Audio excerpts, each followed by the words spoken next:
Hello everyone, we are reading The Master of Self-Realization by Sri Sadguru Siddharameshwar Maharaj.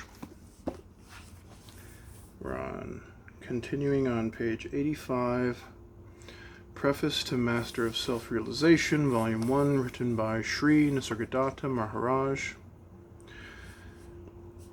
These are discourses, the words being those of my master. I cannot explain his words, and therefore I keep quiet about that. When ego, the me, becomes silent, Soham, I am he, automatically starts functioning. Soham is endless, limitless, measureless, and is the messenger of truth, who is self-evident. The message and the messenger are not separate in him. This messenger is himself the joy, that is, the enjoyment of the endless. The description of the enjoyment of the self is called discourse in this world, which is really a commentary.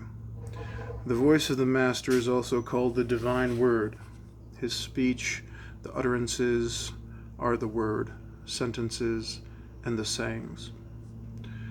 The sky is the space, and space is the vast expanse of speech that is the word.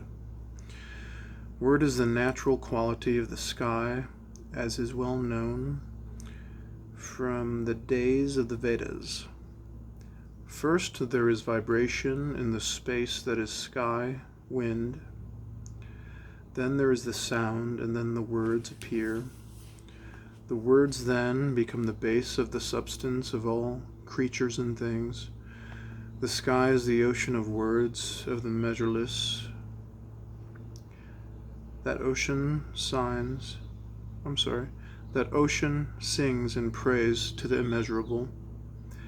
The purpose of singing in praise of anything is to shed all bad qualities. This divine speech is doing the work of discarding the duality or sense of separateness from the essential unity of existence through the medium of the mouth of the master. At the very moment and in the very place where all reverence towards the master arises in our heart, the separateness disappears like an insignificant tiny insect. But alas, such things rarely happen. It is seldom that one among billions of people come to the realization that the Master is truth itself, Parabrahman, the ultimate reality incarnate. When the teaching of the Master is dear to one and totally acceptable, and when one understands that the feet of the Master, his teachings, are the source of the spontaneous experience of the divine self within, which directs and performs all the actions and functions of the body, and when one holds fast to the feet of the Master within one's heart without a speck of doubt, then unfailingly the stream of the blessings and the bliss of the revered Master flow very naturally from within, which is the movement of the life all-pervading, where complete trust in the divine feet of the Master is active. The grace of the bliss of the Master comes to reside in the nature of spiritual joy, called pralhad. Then non-duality, without the blemish of the separateness of you and I, and the consciousness flows unhindered. There is no satisfaction other than the grace of the Master, which is total self-bliss, that is solid and impenetrable. At the time when the Master, Sri Siddharameshwar Maharaj, was giving his discourses, the writer of this preface was a fresh entrant of the path, and was but a novice. The only acquaintance was that he was introduced to Maharaj and had the opportunity to see him. The work of listening to the discourses of Maharaj and taking them down in broken sentences was being done by the writer. He was not even knowing whether what he wrote down was correct or not, but the capacity to take down all that he had heard was growing, and it can be said that almost all that was heard had been noticed in his presence. There were other co-disciples who were learned and had the opportunity of being in the company of Maharaj for many years. They were also taking down the teachings of Maharaj. There are many discourses of Maharaj written by them in their possession. Even then, the writer of this preface has not compared his notes with those of others to verify their accuracy. The writings are as they were heard and written down. It is now 25 years since Maharaj has left his physical body. During the last 2 or 3 years, the writings were read out correctly, rewritten. It was intended to publish them, but the efforts made for it were not so far successful. However, today, on the 25th death anniversary of Sri Maharaj, this is becoming possible by the good grace of auspicious time. My senior co-disciples, who are great and spiritually well experienced, will also publish the lectures of the Master that are in their possession. I say from my conviction of self-knowledge that such a Master and such teachings are very rare in this world. I say this out of my faith in the wisdom of our teacher and my own self-confidence. These words are expression of my faith. Should be expressions. As is one's achievement, so is his experience. So is his contentment and his peace, and so is his satisfaction. All this is the result of one's loyalty. Since my acquaintance with my senior co-disciples, I have always been humble before them, and pray to my Master that I will continue to be so humble before them in the future also. The reason why I have total reverence for my senior co-disciples is that they somehow managed to keep our Master in Bombay for a long time by offering him the sweet dish of their devotion, and I could have the opportunity to meet the Master, who is the ocean of knowledge. They not only had the benefit of seeing him and serving him with devotion, but having been liberated through self-knowledge, they themselves became the saviors for others. The cosmos, that is, the universal spirit and form, abides in him. It takes refuge in him, and the senior co-disciples were able to have intimate relationship with him, and thereby they were saved and became liberators for others. That was and is the imperishable power of having the glimpse, darshan, of the Master and his teachings. Even those who are simple souls without much learning are purified by having seen only once the great Master, who is the ocean of light and merit, the embodiment of knowledge, the knower of science, and the ocean of wisdom.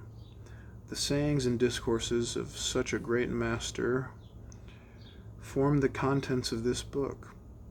Those who will read them again and again, learn them by heart, and deeply think upon the truthful meaning of his teachings, will become the meaning incarnate, and will themselves become full of the meaning of the self.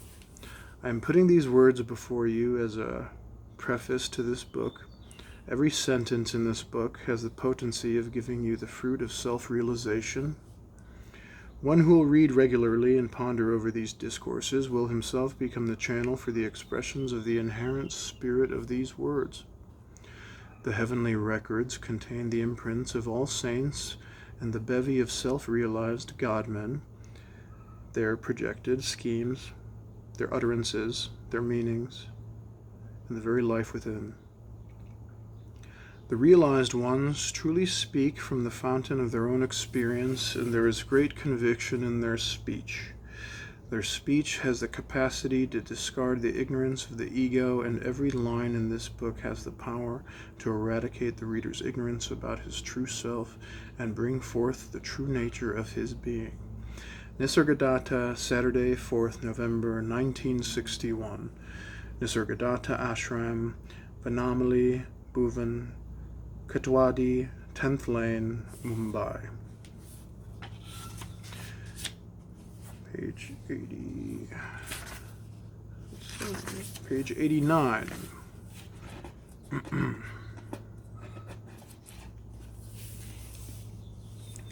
The importance of devotion. Ignorance does not compare to enlightened vision. Ignorance is related to the physical perception. The great statement, Sarvam Kalu Idam Brahma, means all things are Brahman. Friends and foes are all Brahman, reality. Thus, good is Brahman and bad is also Brahman. All the people in the world are slaves of circumstances. Circumstances can compel a man to even pick up dung. Only devotion bhakti can do away with circumstances. Through devotion to God, knowledge, jnana, is achieved. A king is bound by the law he enforces on his subjects. Law should govern our minds. We ourselves should decide whether we should be bound or not. Devotion is the inner vision of wisdom. One who does not have self-realization while living is truly lost. One who is ensnared by worldly things is lost in the stream of mundane life. Walk with firm determination on the spiritual path that you have accepted. Do not be tempted by illusion, Maya. You must destroy illusion. Maya dispenses with all people with the same disregard. Only the aspirant whose spiritual practice has remained unfinished gets the human birth and human qualities again. Maya is not afraid of anyone except the one who knows Brahman. Many are the members of the cult of Maya, and very few followers belong to the path of knowledge. You are in the essence the incarnation of the divine, and to destroy illusion is your ordained purpose. Remember that Maya is always keeping watch on you, and remain always on guard. Do not lose sight of your origin, your true home. If you want to become beasts like the elephants, the horses, etc., then you may consider this world as your home. Be proud of your true nature. Our birth has only the aim of breaking the backbone of worldliness. We have not only to achieve our own liberation, but we have also to liberate others. If you live with conviction that you are God, then you will certainly be God. The one who is without devotion cannot achieve his own good. If you do not follow the path of devotion while living, you will never achieve freedom. The one who is awake achieves. The one who sleeps loses, is an appropriate saying. Even if you die as a good and pious person, there is no liberation without devotion. Life without devotion is nothing but deterioration. Saints make their life meaningful while they are living. The one who is liberated while he is living does not worry where the physical body falls at the time of death. The saint is not born, so he does not die. One who dies while living has transcended birth and death. The son of the Guru, Guru Putra, one whose consciousness is always connected to that of the Guru, should always use proper discrimination. Live in non-duality. Become aspirants for truth. 2. Desirelessness and self-realization. One who is steadfast means one who does not know separateness. To surrender means to give up ego and to be humble. In the word Sharana, Shara means arrow, and Na means no. The arrow is denoted by Shara, which also means the unbending ego. Thus one who is Sharana, or who has surrendered, is one who has given up hardness and is devoid of ego. The company of saints is a very helpful instrument for liberation. What is heaven?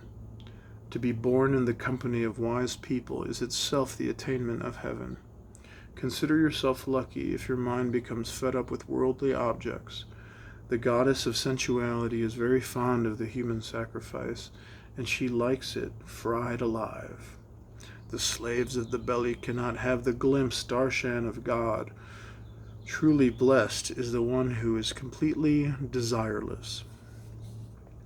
Always remember that we are from the abode of God, Vakuntha, and that we are gods entitled to enjoy the nectar of immortality. We are but visitors to this foreign town that is the illusory life for just a few days. The only instrument for liberation is the state of desirelessness. Consider it an offering to the all-devouring death if you have many children. When the crop of illusion is ripe, death devours it. Devotion to the true Guru, the Sadguru, is the birthplace of spirituality. Treat your body as an illusion and thereby fulfill your life. When the disciple escapes from illusion, the master is happy. One should satisfy the master with devotion. Bhajan, praising the master. The man who has been illuminated by the light of Brahman should be treated as great. Even though he may be young or lowly, one who constantly craves after sense objects is immersed in those objects. Let me reread that. Let's see. One should satisfy the master with devotion. Bhajan, praising the master. The man who has been illuminated by the light of Brahman should be treated as great, even though he may be young or lowly. One who constantly craves after sense objects is immersed in those objects, and one who meditates on the self, Atman, becomes self. Do not say, I will meditate on God later. I will do it sometime later. You should constantly meditate, contemplate, and let your mind dwell on the self with great love for it. This is the sign of self-attainment. To have no liking for anything other than the self is a sign of self-attainment. Meditation on anything other than the self is bondage. Always meditate on the divine nature of yourself. All other things are unreal. Any other concentration except on the self who is the Lord is bondage. Any meditation or thinking except that which is on the very nature of your own being becomes a tight binding. The world, by its nature, is the separateness of species. It will never function smoothly. Any fruit except for the self is futile. Please think this over deeply. You are attracted to that which is objective, because the ego sense never thinks of the true contentment, which is found only in the self. If one truly does something for their own welfare, the sense that I am the individual dies, because that which exists afterwards is not the individual jiva. The individual turns towards sense objects, and in doing so, turns towards sorrow. The object that appears to be pleasant the objects that appear to be pleasant are really unpleasant. The objects that appear attractive are actually very destructive and give pain. Yet the individual always runs after these objects. Don't we all? Huh? Therefore, stop thinking about sense objects and turn to the path of devotion. One must conceive of oneself as a saint and one who is ready to sacrifice. When the teachings of the Master is assimilated, worldliness is cut away, and though such a one may be in the world, he is not a slave to the world. The sage Shuka said that one should not chase after sense objects, but should remain unattached. Pursuing sense objects hinders spiritual devotion, even if such devotion is done with proper attention. One who aspires for self-realization should drop the desire for sensual gratification. It is by craving sensual gratification that the jiva is, in a way, hanged. Meditate only on God, who is in your heart. To be devoted to the one self is the real aloneness. Morning, 18/11/1934. 3. Giving up the sense of mind. This knowledge, jnana, is such that it cannot be understood by merely describing it. To tell someone that sugar is sweet does not enable one to experience its sweetness. One must eat it. Brahman can be understood only by experiencing it. And this is possible only by the grace of the Sadguru. Only in the right fertile land, the mind of the seeker, can the grace of the Master come to fruition. One who is a seeker of his... Sorry, pages are stuck here. One who is a seeker of his own self reaps the fruit of the blessings of the Master. One who understands himself really understands, and by self-knowledge is liberated. He who understood himself does not need anything, nor does he wish to possess anything. He who is the Supreme Self, Para-Atman, has no use for illusion. You are at present very arrogant to the sense of mind. You are having 2 wives who are wealth and woman. The one who says that nothing is possible without money will not meet God. Money and spouse are meant for the ego, or the individual Jiva, and not for God Shiva, because God is formless. He is pure spirit. There is a prevailing wrong notion that without having money, devotion for God Almighty is not possible. Really, spirituality has no need for money. When we search ourselves, the higher self can be met, and that is where you realize that the illusion is worthless. Leave behind the idea of I and mind to realize that nothing is mine, is the very essence of the grace of the Master. You must think, I am not my body. The children and the family belong to the body, not me, the pure, unqualified self. Those who live by the ideas of I and mine are slaves of illusion. How can they know the true value of a saint? The saint does not allow illusion to stand near him. The riches of illusion do not even compare to the riches of freedom. The goddess of prosperity, Lakshmi, makes a beggar of the one who seeks after her, but humbly serves the one who does not care for her. The honor is not demanding anything from the illusion. To say, I want, is an insult. To demand is to insult. Not to demand is to honor. Knowledge jnana does not require anything except renunciation. Make a habit of renouncing everything. Saint Kabir had said, the mind dies, illusion dies, and the body also dies, but hope and desire do not die. If hope and desire die, you yourself will be Saint Kabir. When the poison of desire drops away from the mind, then you will drink the nectar of immortality. Let there not be desire for sense objects, says Saint Ramdas. Give up the sense of mind and you are free. Whoa, awesome. Well, that was sweet. Finishing on page 92. Finishing strongly. Great writing from Nisargadatta and Sri Siddharameshwar Maharaj. Anyways, see you guys next time. Adios.